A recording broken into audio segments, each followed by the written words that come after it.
Hey, movie fans, and welcome back to another episode of the Uncharted Media Podcast. This is episode 194, also known as the one Josh and I just kind of get out of the way before spoopy season starts next week.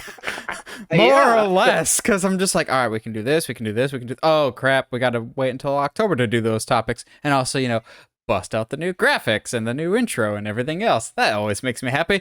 That being said, I'm really looking forward to today's episode, actually. So Josh and I were just brainstorming, more like brain farting, but whatever. And we're just like, okay, it's fall. What are some fall-related things? We're now 3 weeks in football. The Broncos season's already lost because we can't score more than 20 points in the season. We almost lost to the Texans. Oh, wait. Or did we lose to the Texans? No, we didn't lose to the Texans. We're 2-1. We almost lost to the frickin' Texans. But which is okay, hold on, that's not that big of a feat because the Texans will lose to the Texans any day. That's true. But we're just like, you know what? We're in the middle of football season. Why not? Let's combine our quasi interest in football. Like we're both pretty knowledgeable in football, but we're not diehard football people by any stretch of the imagination. But we're Josh being in the food industry, me being in the sports industry, we're around football a lot. So we're going to combine football with movies. We're going to have a football fantasy draft with movies, basically. So we're going to look at all the non-superhero, because that's game-breaking, human characters in movies and draft our ideal football team using those specifics. And I'll be honest, this is probably the most random team ever assembled. Some of mine make sense, others will not, but we're just like, you know what? We're gonna have fun with this. We did put the rules down of no superheroes. That's game breaking. They have to be humans. So as much as someone tried to tell me Clifford the Big Red Dog as a safety, I'm going, no. It has to be humans. And also, in proper fantasy football rules, once someone's name is out there, they're gone from the table. So if Josh says Stevie Wonder as quarterback, came out worse than I thought. If Stevie Wonder's Josh's quarterback, I can't turn around and sign, seal, deliver him to my own team. So all that out of the way, Josh, I'm sure you're doing better than my neck of the woods right now. How are you tonight? Only a day off in 7 days, so I'm hanging in there. We're still going 100 hour plus days, but our weeks, I don't know. But we're starting to come down from it. Work is finally starting to calm down. I haven't really done much outside of just work myself to death this past week, so I'll be watching episode 5 of Rings of Power tonight after we get done with this. So, normal stuff. So, I've been watching some stuff, but first of all, I got a bone to pick. I put my time in. I took some vacation time for this upcoming week months ago because I'm like, okay, last year during football season, I didn't get a lot of time to go to horror nights. Whatever. That's fine. I want to make sure now that I've got plenty of vacation time, I'm going to take off this week. That way I can just go to horror nights for a couple of nights, make sure I definitively get to see the stuff that we're due. Josh, I don't know if you've seen the forecast recently for my neck of the woods. Do you know what's coming on Tuesday and Wednesday? A big freaking hurricane, man. I was gonna be like, and it's supposed Florida, to so it's most likely a hurricane. It's supposed to stay till Friday. I'm going, are you kidding me? I had this vacation planned months ago, and so far the theme parks are staying open. We're going, really? I want time off to, relax at home, but go out when I want to. Not snow day this, if you have to stay home. Like, come on, man. That's just my luck. First the Mummy ride, and now I'm gonna get trapped on my vacation, but we'll see how this goes. I forgot to tell you. So I know, like I've said, that I've been listening to this podcast called Dungeons and Daddies, not a BDSM podcast. It's a not sponsored. Hashtag not sponsored. Not sponsored whatsoever. They do a whole episode, a whole dungeon using the mummy ride from Universal, and like one of the characters is like is like a just like huge Disney fan, so he's like talking crap about the ride the whole time until Brendan Fraser pops up and he's like, oh, but I can't, I love that guy. It's like it's so funny. Oh my gosh, that Perfect. just like reminded me of, I've been meaning to talk to you about that. It was good stuff. So I've been watching some stuff. I watched Kevin Bacon's Hollow Man, and everyone's just going, Oh. "That movie? What was that?" Because most people apparently have forgotten it, except for the YouTube community. Because after I watched it, two separate, very separate YouTube channels that I watch covered it within the span of 3 days. And I'm going, why is everyone talking about Hollow Man now after I've seen it? Basically, it's the 90s/2000s version of The Invisible Man, so that's why I watched it. Here's where I'm gonna piss some people off. As an Invisible Man movie, it's better than the 2021. As a movie, it is not better than the 2021. The first half of it is good, and then the second half, they just kind of don't know where they're going with it. But the cast is stacked. Like Kevin Bacon's in it, Josh Brolin is in it, Elizabeth Shue from the original Karate Kid is in it. Oh, I love that. A lot of the visual effects still really, really hold up. That I was very impressed with. And also very much delves into that, like, if someone's invisible, you'd be very paranoid. And it's very much like the original Invisible Man in terms of once he starts taking the stuff, the already narcissistic guy gets even more crazy. But there's a lot of leaps in logic of just like, so they have these goggles, like The Haunting, basically, where it's just like, if you got the goggles on, you can see him because of heat signatures. As soon as bad stuff starts happening, I'm just going, well, why don't you just all wear the goggles all at once? Like, he can't sneak up on you. We've established that these goggles, don't run on batteries or anything. You don't have to worry about losing power on those. Just, I don't know, circle up, wear the goggles, and you'll be fine. But also, they do, like, clever things to see him, like smoke and throw things on the floor like liquid or blood. And so, this dude basically gets covered in blood, and the very next time we see him, he's totally fine. There's no blood on him, and it's been like a minute or two. I'm going, how? Blood is incredibly hard to get off. Trust me. The body in my trunk told me so. Why do you know? Why do you know that? The body in my trunk told me so. Oh, okay. Yeah, no, that checks out. It wasn't bad. The critics were terrible for this movie. It really wasn't that bad, but the second half, they very much are confused as to what they're doing with it. It becomes a generic slasher. And here's also, in for a penny, in for a pound, where I piss people off. I had heard that Andor was great. And so I've watched the first 2 episodes, and good God, I tried to stay awake for as much as I could. I'm not digging this show. Maybe it's just me. Maybe like the 3rd episode is where it really starts to pivot, but I had a hard time connecting with Diego Luna's character in Rogue One to begin with. And I don't know. I'm just not connecting with the story direction that they're going for Andor of just... Right now, I don't know what it is, because they're taking very, very slow burn effect, which I don't mind slow burn, but people just kept hyping it up of like, this is the best Star Wars we've gotten in years. This is so radically different. I'm like, it feels... I don't know, it doesn't feel like Star Wars. It feels closer to like a Battlestar Galactica of like a different sci-fi world than Star Wars. It's not bad, but it's, at least so far for me, it's incredibly dull. Like, I'm not really invested. It could be the character, it could be the writing, it could also be the writer's comments kind of rub me the wrong way. They're like, we went out of our way to make sure we didn't have fan service. I'm like, well, Tony Gilroy, you already have an inflated opinion of yourself off of Rogue One when you publicly came in on record saying, I saved this movie because the script was so bad in the writing process. I'm going, even if you quote unquote did, don't be that guy that pats himself on the back. Don't be that. Just something about Andor's not clicking with me. Is Rings of Power working better for you though? Oh yeah, no, I've loved every episode. I don't know what people are complaining about. I maybe I'm easy to please, but like I'm just, I mean, that is true. That's historical. That's just have furries that's and canon. just have furries and martial arts. Martha, I ruined you. Oh my gosh. No, but like seriously, I've enjoyed every second of it.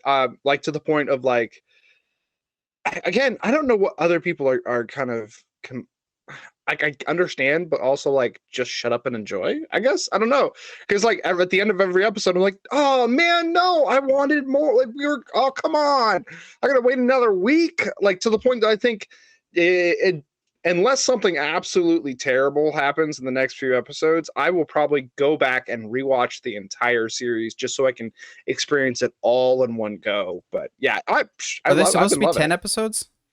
I believe so. So we're about halfway there. Okay. And it's working for you? Oh yeah, absolutely. That might cause some people's opinion of my or their stock, in my opinion, to plummet a little bit, but that's I don't care. We probably lost him with me not loving Andor. Fair. So, in the words of Senator Palpatine, a surprise to be sure, but a welcome one. As on the day we're recording this, they're just like, hey, today is Last of Us Day. And I'm going, oh, okay. Well, whatever that means. And then with a few hours after they announced that, they're like, here's your first official trailer for the Last of Us series coming to HBO. And bro. So, like, I've been excited for this project because I was like, they could make this work. There's enough interesting material in The Last of Us. But I wasn't expecting this much in terms of like, what? You just what the what? So as I'm trying to find my words here, I wasn't expecting this much attention to detail when it comes to the source material. Trying to remember, Josh, have you played the first one? I've played a good bit of it. I want to say at least 3 or 4 hours, which is, in the scope of the game, not that much. So I have like a general-ish knowledge of it. The attention to detail of what I have played is definitely there, and it's very interesting.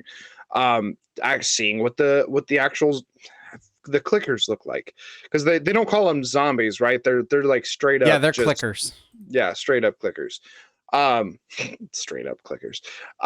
They're actually kind of terrifying, and I'm not prepared for them to deal with that. The clicker noise, I was not expecting to be as accurate as it was. It makes, because in the game it very much makes you nervous, and golly, did it make me nervous in this. So especially with them waiting out in front of that window, and like them just kind of like it kind of unfurling. It's very, very, very, very cool.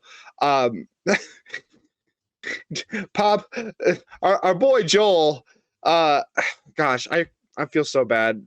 Remind me the guy Pedro Pascal. Pedro. Yes, I wanted to say Pablo, and I was like, no, that's not right. Don't do that. Pablo Pascal my boy is just like he's decided he just wants to play begrudging fathers now. So that's just what he's going to go from series to series and play begrudging fathers. Next up, Pedro is going to be cast as the lead in the God of War movie show. You say that. No, knowing your luck, just how much you have bad luck as much as I do, it'll be like The Rock or something. I would actually, like, I don't boycott stuff, but if it's The Rock, I actually would boycott that show. No, I'm good. Thank you. So yeah, this trailer I was not expecting it to just, pop up for the day. And I've been excited for this, but I've been apprehensive because, Uncharted is a thing, which is closer to the game's quality. It's probably the closest we've gotten to accurate representation, but then again, that's not really saying much. This is Last of Us, right down to the most minute detail, like when they're hiding in the tube, and then the next shot in the trailer is like the two towers like kind of leaning into each other in the valley. I'm like, I know that location, and then you hear the clicker noise. I'm going, I just instinctually clenched up. I'm like, oh god, no, bottle, throw that way. Like, I'm gonna need somebody to throw bottles throughout this. but then you get a close up of Joel's watch, and you're just like, oh, the little details.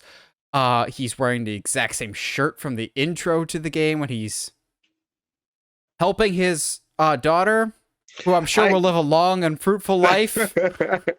I will be curious as to how they handle the opening of the game. I would 'Cause love it if the first episode is the beginning, like the whole 45 minutes to an hour of the first episode is just him doing day to day with his daughter, and then all hell breaks loose, and the episode ends with him holding his dead daughter in his arms. Episode yes. 1. Oh gosh, yes. Gosh, let's go. Because because part of the thing that makes you like really fall for this game is like the first 15-20 minutes you're playing as the daughter and not as Joel. And so you start to really kind of like enjoy being the daughter, and then they just kind of, I guess, spoilers, rip that away from you in a very aggressive way. And there's a lot of things that, at least the parts of the game that I have played, I'm very curious as to how they're going to handle. I'm very curious as to how close to the source material they're going to go, as far as story wise. I'm curious is if they ignore some of the stuff that happens in the second one. So, given that Neil Druckmann, the guy that wrote and directed both on Last of Us 1 and 2, given that he's helping out with the show, I don't think he's like showrunner. That's the guy from Chernobyl. I don't think that they would take that away, because I think that storyline is too important to him. But here's where I don't think it's necessarily bad. I was always under the impression that Joel was going to die in Last of Us 2 anyway. Mhm. Spoiler alert. I think where it happens in the games, its placement was poor, and also the order of events in the game is poor. I think had you started the game as Abby, that would have went a long way, and the halfway point in the game is you playing as Abby and killing Joel. Mhm. Then it's, okay, I've seen Abby's journey, now I'm actually morally conflicted, as opposed to, being like half the streamers that played the game and just jumping out into traffic and watching Abby die. If we're taking a TV approach to this, we can change the order of things. Like maybe we kill Joel in season 4 or season 5, not the beginning of the sequel. Like, we're not going to kill Joel in... That was the other issue I think a lot of fans had, myself included, was we just got Joel back type of thing after years away in terms of not having a new game, and to kill him off so quickly, it felt like there was a game missing between the first one and the second one, given how big given how big of a time gap there was. So now that we have the show, we can have that time gap. We can have the relationship between Ellie and Joel kind of break down over time, so to speak, and then change up the order in which events happen. Because on paper, I don't hate the events of Last of Us 2. I just think you have to move the pieces around to make it more emotionally compelling. Because I get what Druckmann's going for in terms of, if you seek out revenge, bury 2 graves, basically. Like, that's an interesting story to tell. It's just the way that they structured it made it an impossible task to get behind Abby, whereas if you just started with Abby, you start to build this rapport and relationship, then you meet it up with the other storyline that we already pre-existing know, then you can kind of get that internal conflict that I'm sure that they're going for. And I wouldn't be surprised if the show goes a long way in terms of repairing that and giving more time, as opposed to just, well, we wanted to kill Joel, but we didn't know the structure around it type of thing. Also, we get Ron Swanson in this show. I love that. You get Nick Offerman as Bill. I'm like, yeah. It'll be, anytime we have Nick in, it's going to be fun. He's fantastic. Again, I know I've said this, I'm just very curious about the show, and I think getting this trailer out of nowhere was fantastic. It's a good trailer to anyway. I think if you're any kind of fan of the Walking Dead series and you have no idea what The Last of Us is, I have every hope that won't matter. I think this show is going to be built in a way where you will not have had to play the game to understand what's going on in the show, which is kind of relieving, because I would love to go back and replay play all the way through the first game. But I don't have that kind of time. So I'm already got to use all my PTO this year to play God of War in one sitting. So yeah, I think that's the biggest benefit in this show's favor of even people that don't know the game. If they see this trailer, I think it would capture their attention enough. Of like the HBO brand is strong enough. I'm like, this looks like interesting, compelling television. Now I am curious of like, so I got a clicker. And both those clickers are spot on, and I both love and hate it at the same time. I love to hate it type of thing. The sound is right, the aesthetic looks right. God, if we get that bloater fight in the gym, just the giant nope. Or if we do get to the sequel of get the thing that's in the tunnels going nope. I look forward to the terror of this show because the game gets incredibly claustrophobic and terrifying. So I can only imagine what it'll look like on HBO, and I'm beyond hyped for this show now. I was already pretty excited, but this trailer, wow. Now let's talk about something interesting. We always try and talk about something interesting. I love that it's casting news. Ish. Kinda. Yeah, the casting news is that we're casting. Yeah, which is, if nothing else, it makes me happy of all those like quote unquote scoopers that are just like at D23. Well, we got sucked into that, but all these scoopers like at D23, this cast will be announced, or 4 weeks. This has been the rumored speculation. And we're only just now discovering that all that was not true when it comes to Fantastic Four, as the Fantastic Four movie is only just now beginning its casting process, as the writers who apparently have been attached to this project for a while now, them along with Matt Shakman and Kevin Feige are beginning the search for casting for Fantastic Four. I'm going, oh, so that's why you didn't announce anybody at D23? Because you have nobody for D23. That makes sense. What's your excuse for the rest of your lousy presentation, except for Werewolf by Night, which is getting amazing reviews, which makes me super, super excited. This is weird to me because, shouldn't we be filming this sometime soon for a 2024 release? Granted, I know that it's like late 2024, so like November, I think. But we should probably have a name or two by now, and maybe they do, but they don't have the full lineup. But it's weird to me that they're just like, yeah, we're beginning the casting phase. I'm going, no, like normally for Marvel, we're well beyond this point by now. Like this is weird to me, Josh. Am I just overreacting to this, or do you think this is weird too? Not at all. Like, because I think your and my assumption when they didn't announce anything at D23 was very much like, okay, cool. So you guys aren't ready to announce it. That's fine. We'll hang out. We're hanging out then. But to not only announce like, oh, they're already planning the sequels, which means they've already written this movie. Which the writers have been attached for a while. Yeah. But they haven't done the casting at all. That's weird. That's so weird to me. I just something to me that says that John's not in. That is the one thing that tells me is that, okay, cool. So it's not like you already have your patriarch, you already have your Mr. Fantastic, and now we're just gonna fill in the slots behind him. It's like legit, we are casting for all of them. And I'm okay with that. I'm absolutely okay with John not coming back. I loved him. I mean, what little we got of him in Multiverse of Madness. I will say, one of my first thoughts was like, that was cool, but it just doesn't say he doesn't strike me as how much Reed of that Richards. Was the writing though?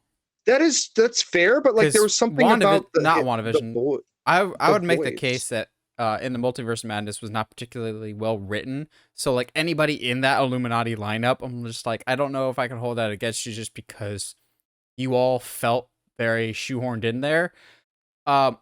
If we don't get Krasinski back, I'm totally okay with that. It was cool that we got him at least once. Hmm. It frees him up to do other stuff. But yeah, as you brought up, the writers are already pitching and working on more sequels and where more appearances for the Fantastic Four, which I think is great because going forward with no Captain America, no Iron Man, I think they're going to need to rely on the Fantastic Hmm. Four. I'm just hoping that Marvel and Sony can get together on the table somewhere and have Spider-Man show up in that first Fantastic Four movie. I think would be incredibly smart because they've got a long storied history together. If not the first one, because they'll be too busy fighting Mole Man. If he shows up in one of the sequels, totally fine with that.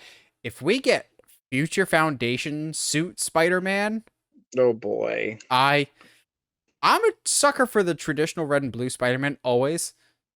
But that white Spider-Man suit looks pretty cool. Then again, there's some Fantastic Four members that kind of have to be not alive anymore for a future Foundation to kind of Yeah, make there's just sense. details But there. Yeah, um, because like 'cause the alternative is for us to get Baghead I would Spider-Man. love Baghead Spider-Man I love that so so much. much. That's the next suit. We got Yellow Daredevil. I'm coming for you, Baghead Spider-Man suit. We're gonna You get it one almost, day. you almost finished the quote, dog. What That's not quote? good. What We're quote? coming for you, Hulk Hogan. No, no. Why? Why'd your mind go there, man? I don't know. Well, see, I'm coming for you. Anyway, We coming for dog. you. No, nope, that's not where we're going. Oh man. So But still, like I'm really excited because I would love to see an actual like Johnny Storm being around the same age, if not a little older than Spider-Man, and them actually getting to have a friendship. That'd be awesome, especially now that Spider-Man has no friends or family. yeah. We need to give him some kind of somebody to banter off of, somebody to come and call family. And I think having the Richards and everybody meet together is a good way to do that. So they've already said they're talking about sequels and whatever else. I'm wondering if they're specifically talking about Fantastic Four sequels or characters associated with the Fantastic Four. Again, we're not going to go into full detail, but that one strong rumor with Black Panther Wakanda Forever that refuses to go away about a certain individual. Also, Tenok, I believe is the actor's name, playing Namor. Yeah, He'll tell us. Do you see what I was telling you about today? I haven't looked up, but I've had a couple of people ask me So what's the up guy with playing it. Namor, probably opened up his mouth more than he probably should have today, which I was just like, well, that's encouraging because in the comics you were the first of that, and so you're gonna be the first in this. In this, assume what you will, people. But the thing that's rumored to be in and the thing, the post credit scene that's being rumored for Black Panther again. I don't know if it's true or not, but that would connect back to Fantastic Four in a big way, and also future events down the road. But we've got like a Mole Man spin-off movie at some Stop! point. Let it die! I refuse. We will get Mole Man, and it'll be played by Patton Oswalt. Oh gosh. Oh wait, I no, we would can't love do that. He's playing Pip the Troll. Yeah, but From like Eternals, he but can no one be, saw Eternals, so whatever. but also like he doesn't look like him. Like he just voices Pip. You know what I mean? So like Danny DeVito is Mole Man. even you know what? Yes, let's do it. But Like then why the not? big, galaxy-consuming elephant in the room. How soon before we get Fart Cloud himself, Galactus? Except, done right this time. Yeah, Because like you mean like not as a cloud and as an actual like celestial being? now that we have celestial beings, and yes, that Yes. was different, Josh, in Eternals. That was not Galactus. Uh, okay, you know what? You can fight me. You can't tell me like it I makes will fight you. I will lose, but I will fight. I love it. It No, will like not be fair. I'm just excited that I like that they're thinking several movies out for Fantastic Four. I think it makes sense. I appreciate there's something that in Cinema Wins, his Lord of the Rings videos, is a point he makes is you can tell that they wrote all three of these films at once. They are cohesive, they work all together, and I just want a good trilogy of Marvel movies that all just actually link together really well. So James Bond. We know that they're gonna start thinking about a new one now that we've got past the mourning phase of Daniel Craig's era, as it seems like the Broccoli family, which again, I love the fact that it's owned by the Broccoli family, are officially moving on, and they've said that they are starting to look at actors for the upcoming James Bond franchise. They said, in their words, that they say that they're in the early stages, but I'm going, if you're now coming out publicly saying that you're in the early stages, probably means you've been doing this a lot longer, but you're only publicly stating, like, whatever you hear reported in the media is probably been going on a lot longer, but they're only just now coming out with it. So they say they're finally now beginning the search for the next James Bond, with the big caveat that whoever the next Bond is, they're expecting a 10 to 12 year commitment from that actor. I'm going, honestly, that makes sense to me, because Daniel Craig was Bond for 15 years. No way. 2006 was Casino Royale. Holy cow. Granted, that's crazy to think about. 5 movies, so every 3 years. That logically makes sense. Yeah, that's crazy though. But to me, given the story direction that we took with Daniel Craig's Bond, and given that they're asking a 10 to 12 year commitment, I think that eliminates quite a few candidates, as I think it means that they're thinking younger. So I'm sorry, Idris Elba, but that probably means you're not in the running, as much as I would have loved that. It also, to me, kind of seems like Henry Cavill might be out of the running. Yeah, I agree with that. Because, one, 10 to 12 years, a full-time major franchise commitment for him, when he's going to be busy with some other franchise, because I refuse to let that go. He'll be a star player for someone else, even if DC is circling the drain right now, as much as it's difficult to admit. It all comes down to Black Adam. Good luck, The Rock. You're going to need it. I don't see him wanting to long-term attach himself to any franchise. He's a hot commodity right now and being so tied down to one specific thing. But who knows? Maybe he really wants to be James Bond, and maybe that's why he hasn't called back about Superman, because he wants to do some other iconic franchise player. So, do you think we're going younger? And if so, now that we actually have an official, like, we're on the hunt for somebody, what do you think the Broccoli family is looking at, Josh? You know, it's been 15 years since we've had to look for a new Bond. So I'm not 100% sure where Daniel Craig's career was before the Bond films. I wasn't exactly into movies all that much back then. But to me, in my thought process, I don't remember seeing him in a whole lot going into the Bond movies. Tomb Raider. No way.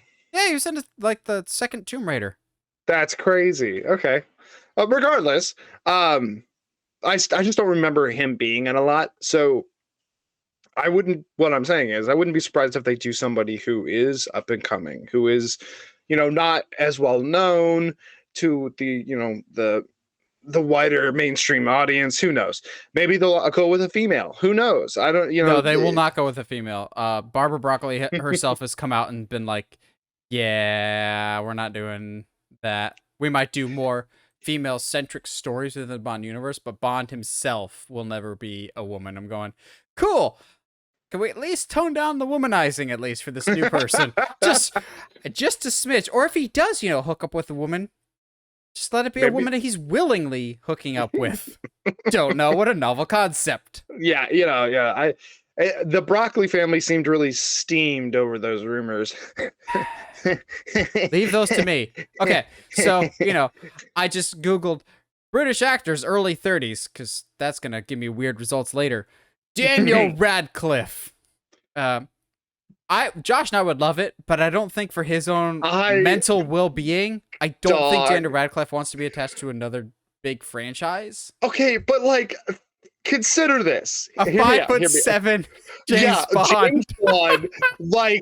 But Daniel's awesome. So he's jacked, he's handsome, but like I'm just He's Wolverine. imagining him like being the main guy of a franchise that is conceptually the complete opposite of the series that he grew up being a part of. So I just like it'd be so cool. I'm down. Okay, looking at some other names that I think could be interesting. My doppelganger and constant runner-up for a lot of big roles, Nicholas Holt, I think could be interesting. Okay. I've heard the name Richard Madden flown around quite a bit. Is that John Madden's kid? Yes. Also, it's got to be a British guy. Richard Madden Gotta was be. most recently Icarus in the Eternals. Oh, dude, yeah, I can see that. He's got the jaw for it. Yeah, I can see that. For the jaw alone. Henry Cavill, that's a pretty obvious one. Jamie Dornan from 50 Shades of Grey, his name has popped up quite a few times. I don't know how I feel about that. He's a great actor. It's just, unfortunately, him and Dakota Johnson both will forever be associated with that one terrible trilogy. Josh's pick, I'm sure, Taron Egerton. That's my boy, man. You can't blame me. Or, Josh, would you see too much Kingsman in him for him to be Bond? You know what? Yeah, I think Bond would probably be a little bit too restrictive for his style of acting. You know what I mean? Dang it, he's too old. Who? James McAvoy back in the day.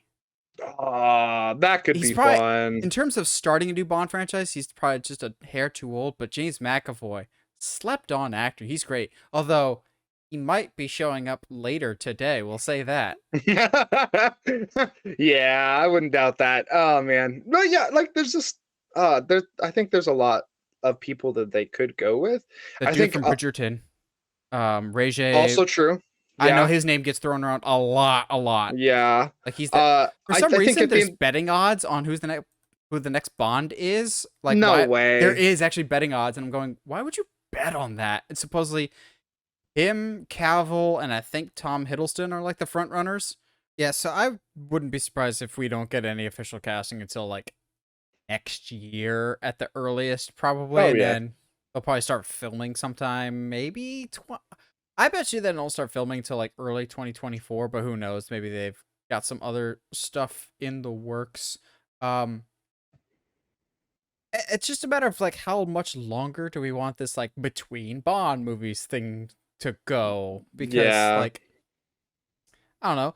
I think No Time to Die was a good enough note to send Daniel Craig out on. It wasn't his best movie, but at the same time, you got to keep the franchise alive, and I think a younger Bond is the way to go, obviously for the route, but like you don't need the immediacy reboot factor like you did with Craig or other Bonds of like the last one was so bad, we need to reboot it right now. Like I don't think that's the case here. So yeah, no, I agree though, because I think the reboot, the trick I think that they're gonna have to deal with here, unfortunately, is that they've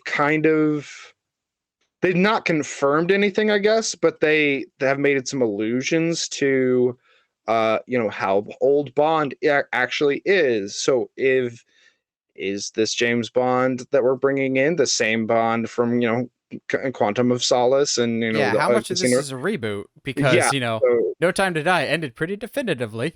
Yeah, exactly. So it's like, okay, so they're going to, because of a lot of the stuff they've said and kind of made allusions to in the Craig era, they're going to have to make some actual decisions and lore choices in order to move forward and it not be confusing. Lastly, for our news today, we've got one that I feel like has been gestating in the pipe forever. That being said, don't know if it's necessarily the best move, and that is that we're getting a new Cloverfield movie. Not only a new Cloverfield movie, but an actual like direct sequel to the original one that, if I remember right, was directed by J.J. Abrams. Was it J.J. Abrams or Matt Reeves that did the original Cloverfield? That's one. I think it's J.J. One of those big names. So here's the thing.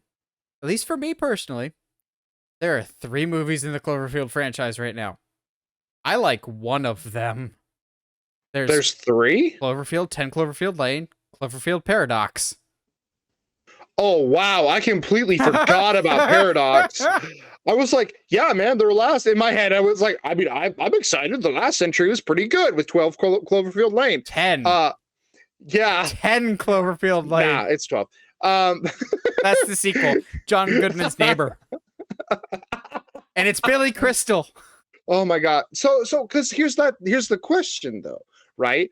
Is like, yes, I agree. Like Cloverfield was fine. It is not that great, but as far as found footage goes, it's at least tries to do something interesting as outside of the paranormal activity thing.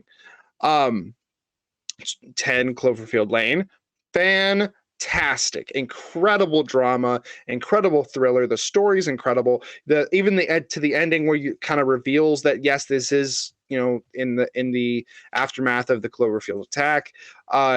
And that the aliens are real and all that stuff. That reveal is still so cool and almost demoralizing because it's like, okay, well, then this guy that was still kind of really screwed up, at the end of the day, he was right and just trying to do the best thing for these people he came across. But with that being said, I have not seen Paradox, so I don't know what other stuff they've done. And I guess to me, like if it's going to be a direct sequel to Cloverfield, how how is it not more of a sequel to Cloverfield than like than 10 Cloverfield Lane? You know what I mean? Like that's happening between there. Like what are we talking about here? The sequel to Cloverfield is just Cloverfield the Godzilla. It's a Godzilla tie-in movie, and it's all the giant monster fighting Godzilla. Because let's be honest, the thing from Cloverfield kind of looks like a Muto a little bit from Yeah, 2014's well, Godzilla. I think at least for me, the make or break factor for this will be: is this a found footage movie? Because if it is, no thanks. And if yeah, it isn't, still no thanks, but I'm a little more on board with it. Like, yeah, I'm already still selective about my found footage movies in general, but when Cloverfield came out, we were still kind of in this like weird resurgence of it with the paranormal activity movies, with Quarantine, with Cloverfield. I think Wreck had come out around the same time. Um, you don't see as many found footage movies, like mainstream found footage movies, as you did at that time period. Also, just the brand of Cloverfield, I just don't know if it's as strong as they think it is. They're like, oh yeah, that's a thing that exists. Like, it's like the Purge movies. Just because people are familiar with the name of your franchise doesn't mean people go out and flock to see it. Except, people at least see the Purge movies, not a ton, but those are shot for small budgets. yeah. I don't know if Cloverfield is a franchise that needs to continue, or if this is just like, oh yeah, we did it once. Let's keep this going. Unless we're somehow crossing over Cloverfield and Chronicle, and it's the found footage monster verse. Dog. If they have, okay, so here we go. Now you've got me hooked. If all of a sudden the guys from Chronicle show up to defend New York from the aliens, I am so on board. What have I done? Golly, dude, that's not a. If they're connected, and the thing in the cave was actually the first attempt from the Cloverfield aliens to like get into Earth. Oh my gosh, dude, there's so much you could do here. Yeah. I'm down. Yeah, let's go with that route. That's one of those I tried to make a joke and riff off to the side, but it might have actually cracked something. We did the same thing with The Happening. We figured out that movie's secretly brilliant, but dang it! Now I'm gonna be mad because we're not getting a Cloverfield Chronicle crossover. Clover Chronicle. That's it. Yes. Cloverfield Chronicles. Got him. Let's go, baby.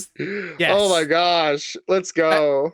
I mean, it's not the worst idea out there. We've heard of much stupider, probably most of them from us. As per usual, this week's episode is sponsored by TeePublic, your one-stop shop for all things Uncharted Media merch, whether it is t-shirts, hats, magnets, stickers, whatever you want with the Uncharted Media logo or other designs that we've got. Go check it out, support the show. And if you haven't already, subscribe to us on whatever audio platform you're listening to us on, whether it's iTunes, Spotify, Google Podcasts, or YouTube. And if you haven't already, subscribe to us on YouTube. Help us get to 700 subscribers before the end of the year.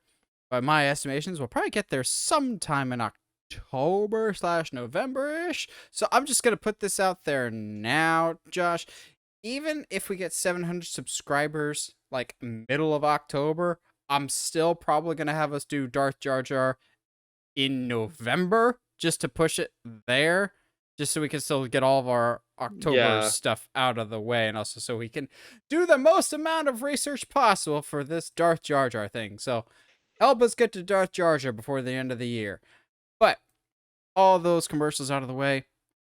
Now Fox is gonna come after us for that.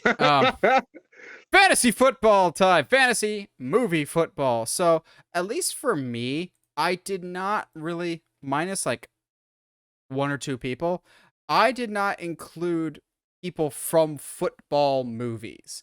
I included some people that may have some football experience in their movie, but aren't necessarily known as football people. You'll see what I mean when we get there.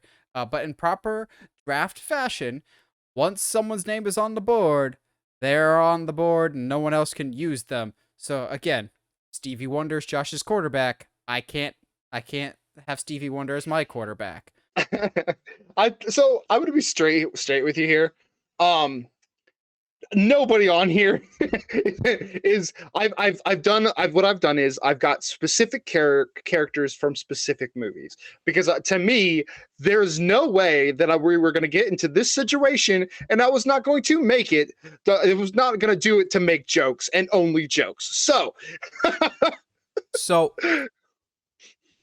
Okay. Let's go. Let's get this going, baby. I'm so excited. So yeah, how do we want to start this? I've got offense, defense, and special teams. Like, yeah, how do we want to approach this? So let's get special teams out of the way, since like they are kind of like, yes, guys, we understand special teams is indeed important. Yes, Pat McAfee, we hear you. Exactly. But it's also like okay, cool, I guess, sure, versions of all this. With the first pick in the 2022 movie draft, I select as my kick returner one Forrest Gump, Heisman Trophy winner. Forrest Gump. I knew it. I told you, this and one other person are technicalities because they're not really football players, but he played a little bit of football at Bama. If I remember correctly, he won the Heisman. He had to pee. So what else do you need? He's proven on the football field that he can go. Absolutely. He's probably not smart enough to memorize the playbooks, but that's why he's a kick returner. So I feel that. All right. Pick 2 in the 2020. We're not doing this whole thing. There's no way. I can't. I'm not good. We with don't have the words Roger in that Goodell's booze chimed in here. Yeah, exactly. My kick returner is a man who is known for transporting things. He's from taking one thing from one place to another. Don't tell Mr. me. Frank Martin, played by Jason Statham. The transporter himself. He's not on my list, but why am I not surprised that Josh has freaking Jason Statham somewhere? I just like the idea of having a guy named the Transporter be the guy that takes the football from one end of the field to the other is so funny to me.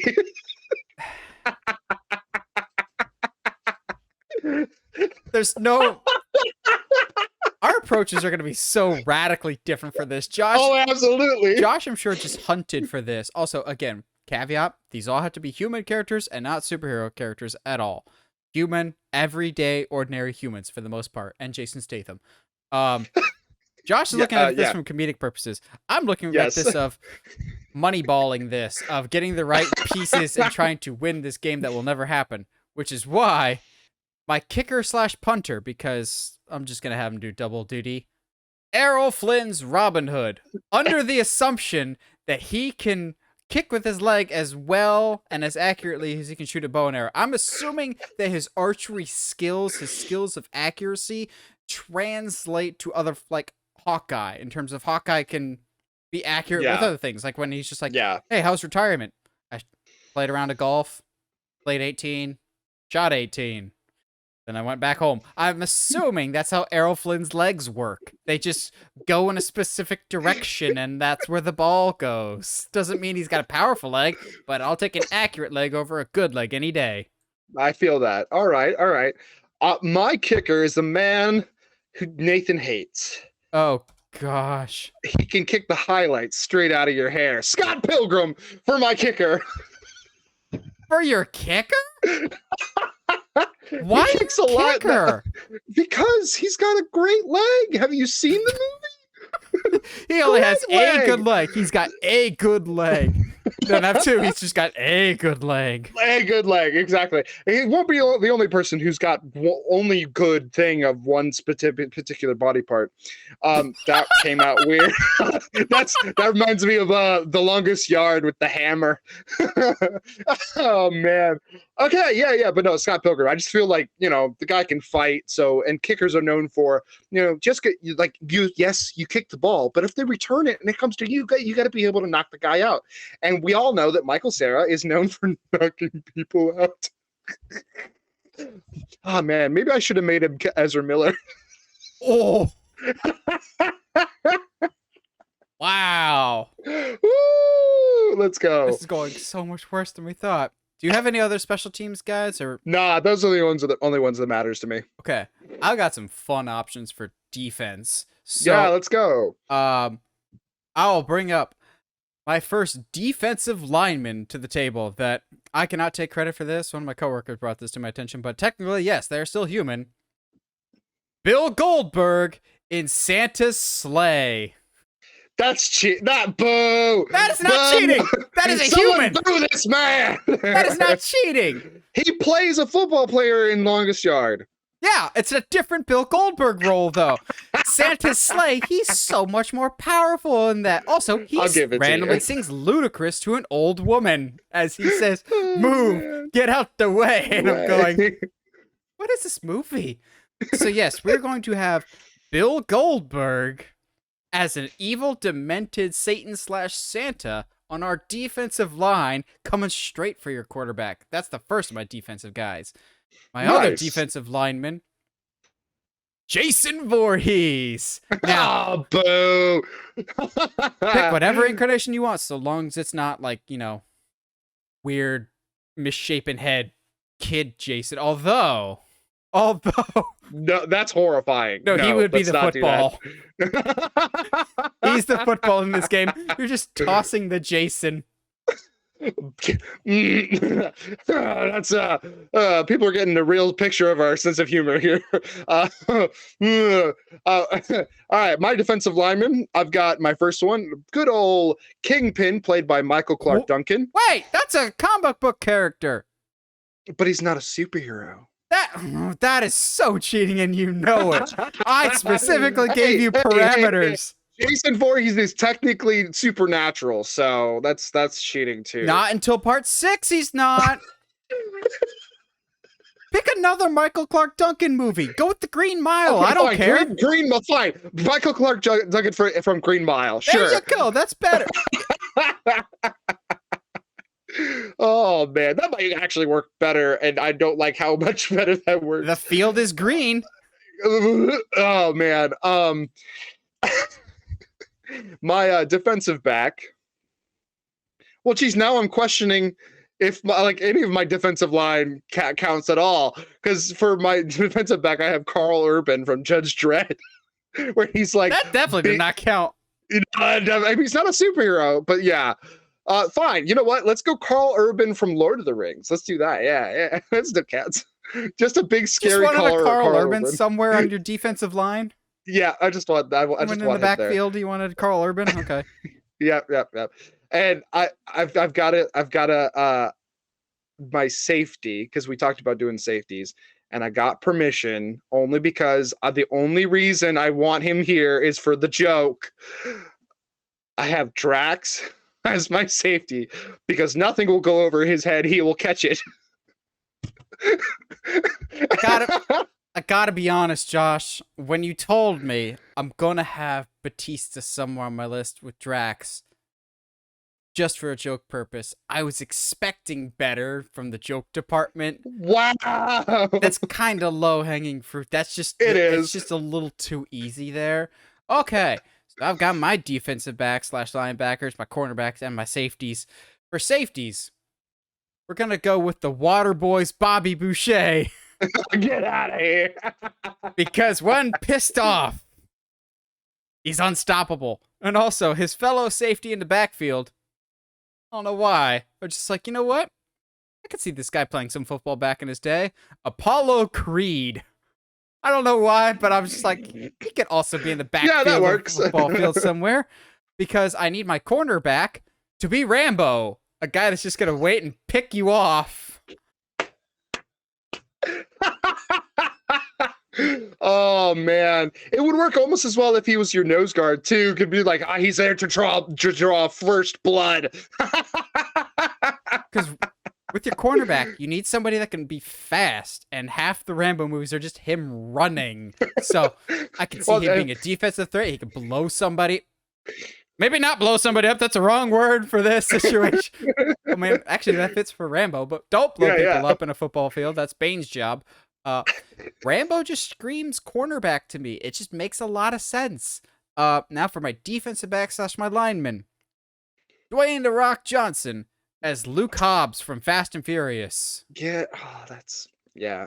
You have him somewhere, don't you? No, I don't. But please don't tell me you were gonna gonna just rip off the game plan and make him your quarterback. Well, no, so here's the thing. Like, I'm definitely doing this for the jokes. That's so, like, abundantly clear now, because your team would, like, absolutely crush my team. My team is the Monstars compared to you.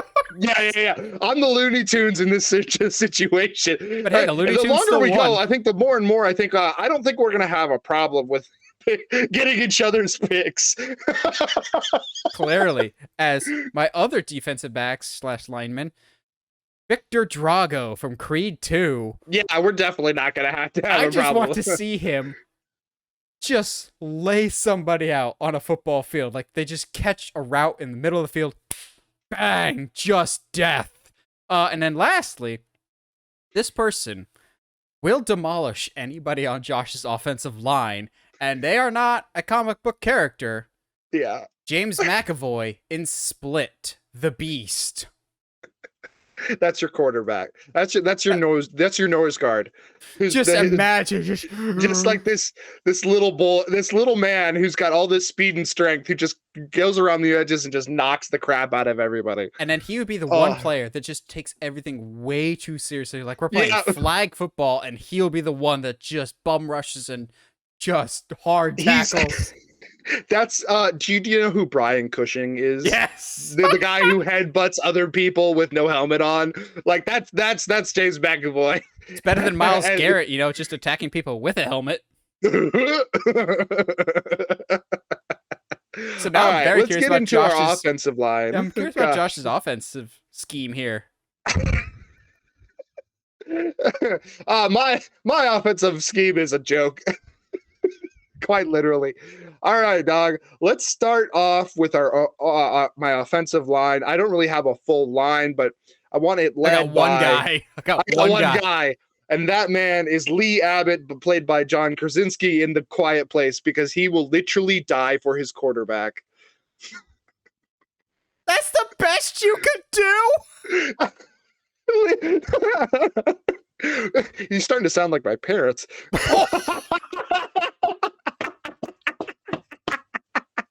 Oh man. I don't even know. I don't think my parents listen to this podcast, man. You watch, this will be the one that they do. And they're gonna be like, well, at least he knows. At least he knows. Yeah, because your offensive line is an embarrassment when you clearly have the great peanut master himself, Fezziwig, played by Andre the Giant from Princess Bride, on the table. That offensive lineman is what Andre the Giant was born to do. Is he mobile? Not particularly. No. But get around him? Not particularly easy. Maybe throw in, what's his face? Big Show's character from Longest Yard or Happy Gilmore? The scary guy from Happy Gilmore. He's my other offensive lineman. The guy that the ball lands on his foot. Bill Barker is on my offensive line. No, Bob Barker. You try to guide him and he just socks you in the face. No, Bob Barker is your head coach. The price is wrong. The yardage is wrong. I challenge that price.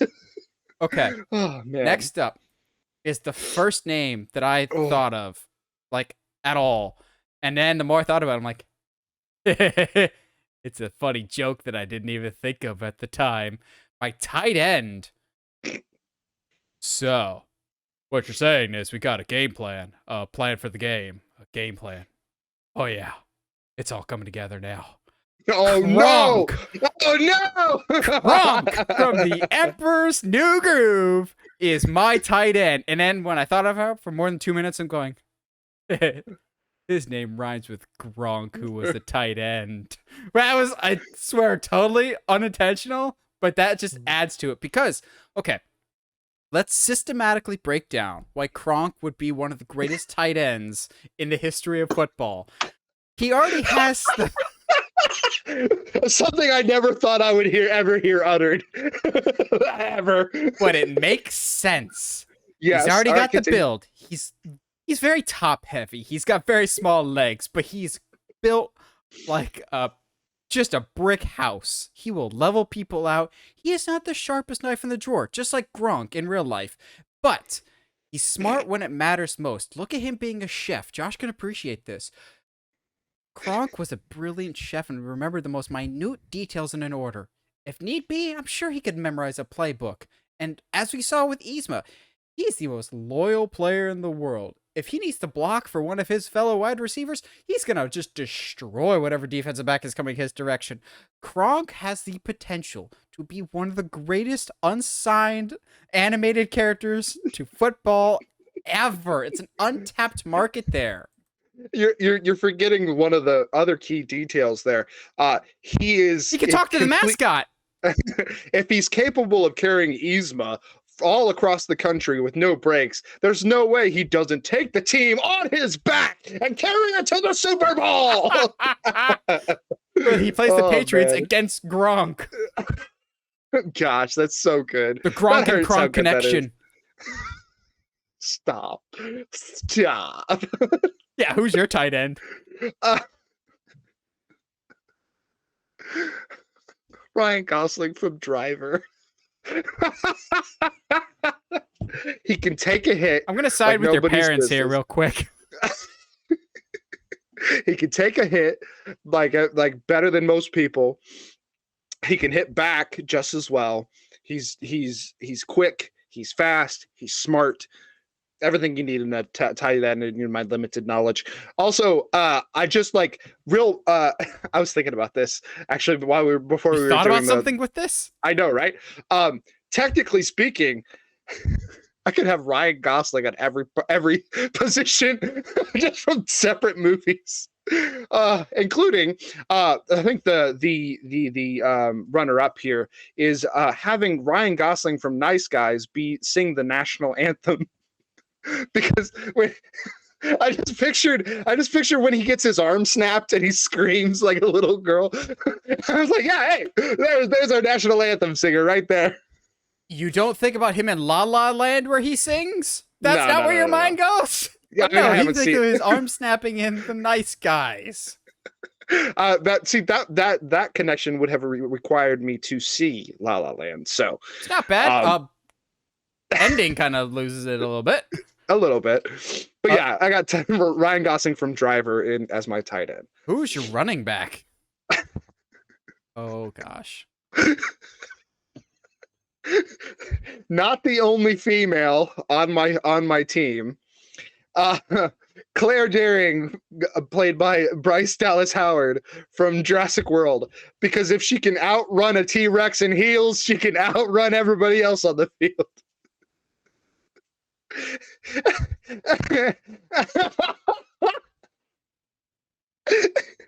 Where did we go wrong? You literally let me come up with this thing. Like, I don't know what you were like. See, I can't tell if I put too much restrictions on Josh or not enough restrictions on Josh here. Here's the running back you should have picked.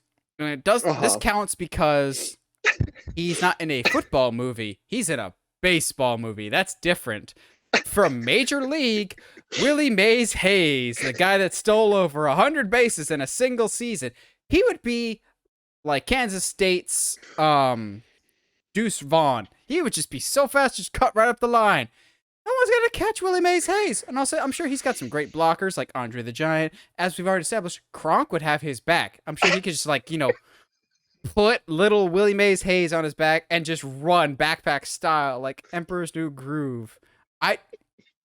If Willie Mays Hayes in pajamas is able to outrun everyone else on his team, I'm sure he can outrun anybody on the football field with proper equipment. I'm just I'm just thinking of that Hulu commercial where it's the football, like the live sports one, but it's all like the housewives are on the field like Oh, destroying. you mean with Lindsay from Halloween? Yeah, like I'm just thinking of like Claire running down the field, like stiff arming, like Carl Urban. That's so great. I can't stop thinking about that now. Okay. Oh man. What do you got for wide receivers? I'm assuming you have multiple wide receivers. I have two. Yeah, okay, yeah. I got two. Okay. I don't know if it says more about the kind of week I've had or what, because all this stuff is just like. Oh God! Do you say Jon Favreau from Chef? No, I picked somebody who has serious qualifications with catching people, typing in a bunch of numbers, very, very like procedural, making sure what that does he's typing numbers have to do with football? Just he's very, very, very mathematical, very, very good at being certain places when he needs to be. And that's why my number one star receiver is Scotty from Star Trek, played by Simon Pegg. Okay, walk me through this one. I do not get this at all. Okay. I got you. So, in Star Trek when they're falling, and he types in and he beams them up. He beams a group of moving people, which has never been done.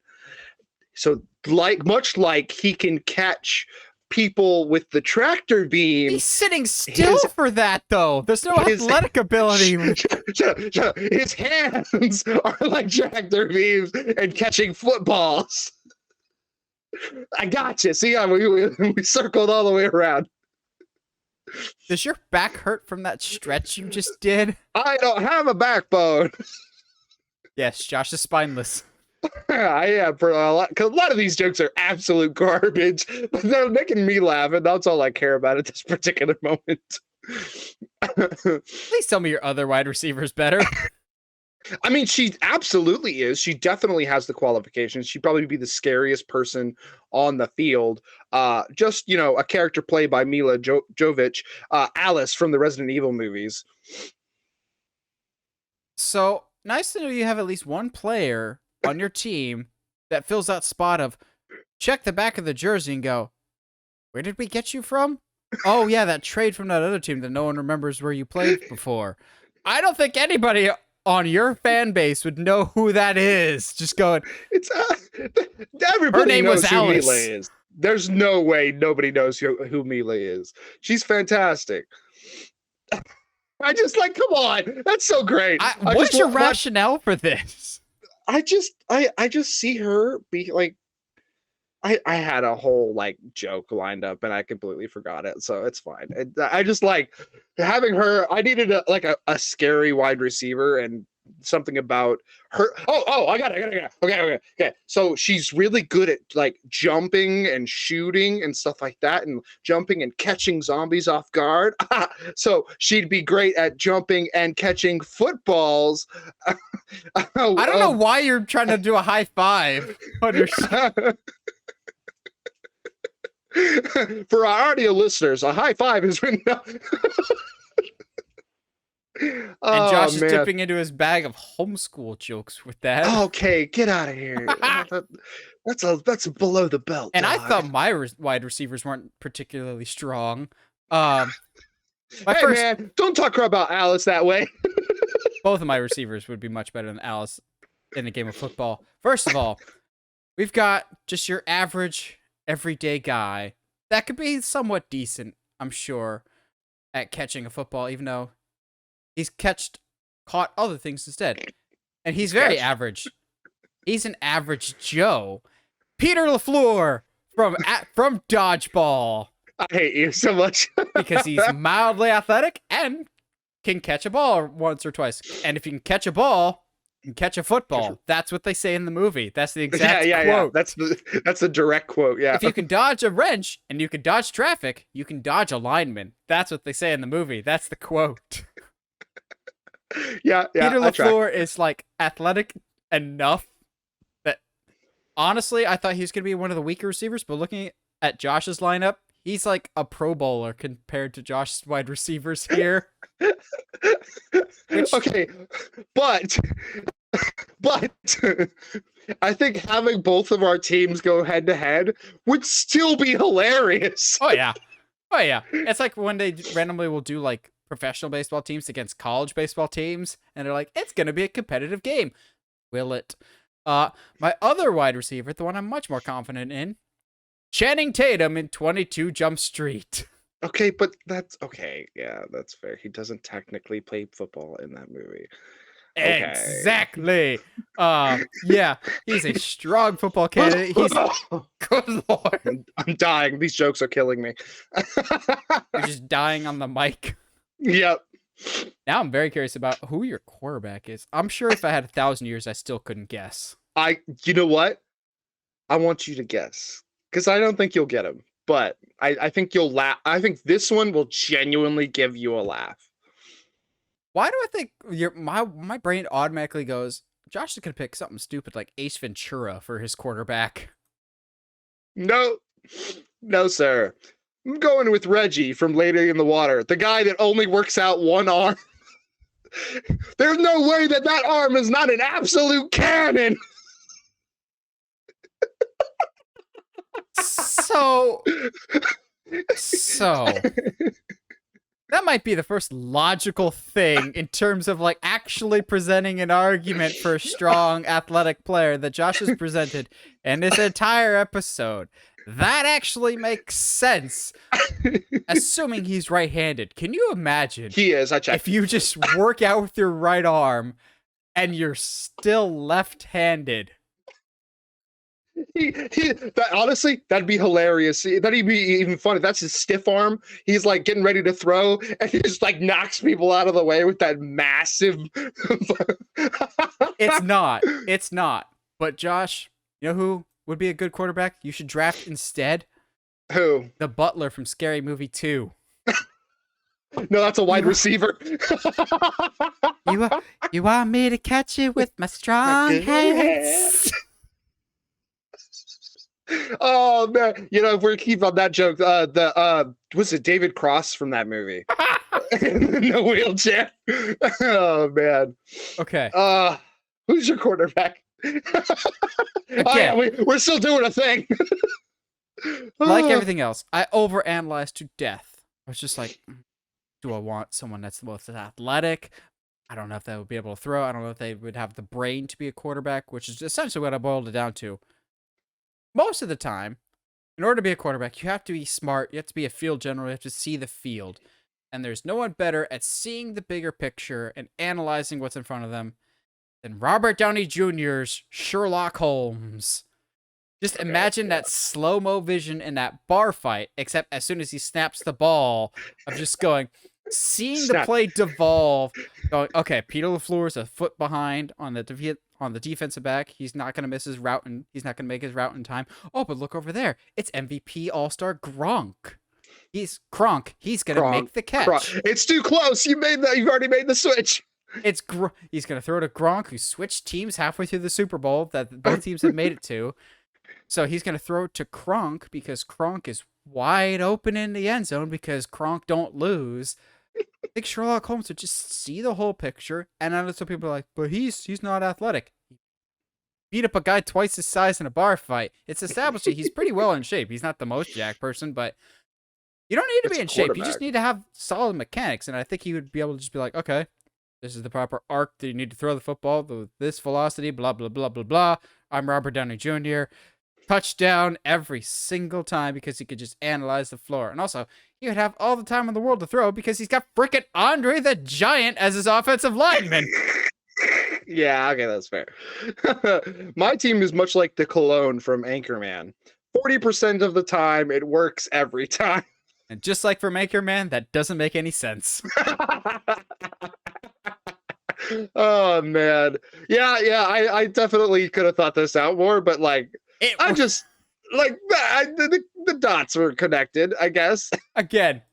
This is the episode right before spoopy season. We're already thinking a few weeks out. Also, just like, so we're recording this on Monday. We probably thought of this Sunday night. I think maybe with a day or two, we probably. I'm sure there's people in the comments just going, "Why didn't you do this guy or this guy or this guy? Why didn't you do?" I don't know. You know what? You know what? Jack Black People in the year comments- one. Or was it Jack Black from Saving Silverman? He's like super flexible.